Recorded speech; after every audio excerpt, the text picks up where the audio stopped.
हुकूमत का इलेक्शन से फरार का मंसूबा। खैबर पख्तूनख्वा में भी 90 रोज़ की आइनी मुद्दत में इंतखाबात की उम्मीदें दम तोड़ गई हैं। गवर्नर खैबर पख्तूनख्वा हाजी गुलाम अली का चीफ इलेक्शन कमिश्नर को खत इंतखाबात की तारीख तजवीज़ कर दी। गवर्नर KP गुलाम अली ने चीफ इलेक्शन कमिश्नर को लिखे गए खत में सूबे में 8 अक्टूबर को इंतखाबात की तारीख दी। खत में गवर्नर KP ने हालिया दहशतगर्दी के वाक़यात को भी तहरीर किया।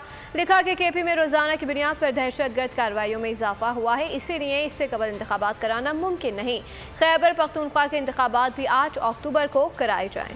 तो नजर आ रहा है सामने लिखा हुआ है जुल्म मिटने के लिए 2 चीजों से मिटेगा भाई। एक, अदल की कुर्सी पे जो लोग बैठते हैं ना, वो अदल के हिसाब से फैसले करने लगे।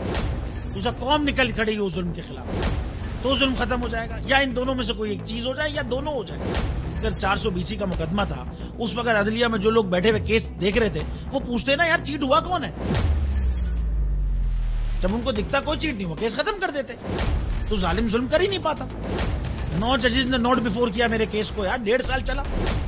शख्सी जमानत का केस, सेम केस इस्लामाबाद में कर दिया। एक ही इल्जाम पे 2 केस हो नहीं सकते भाई।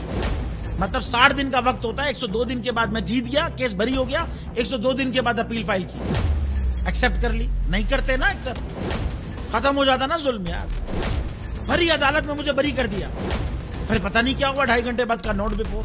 मैं नहीं सुनता ये केस, खड़े रहते अपने फैसले पे, मिट जाता जुल्म। अल्लाह ताला ने बिठाया इन कुर्सियों पे इनको यार, ये अल्लाह ताला की तरफ से फैसले करने हैं।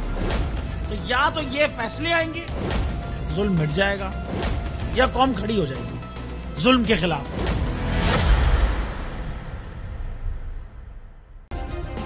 सब्सक्राइब करें और बेल दबाएं ताकि कोई खबर रह न जाए।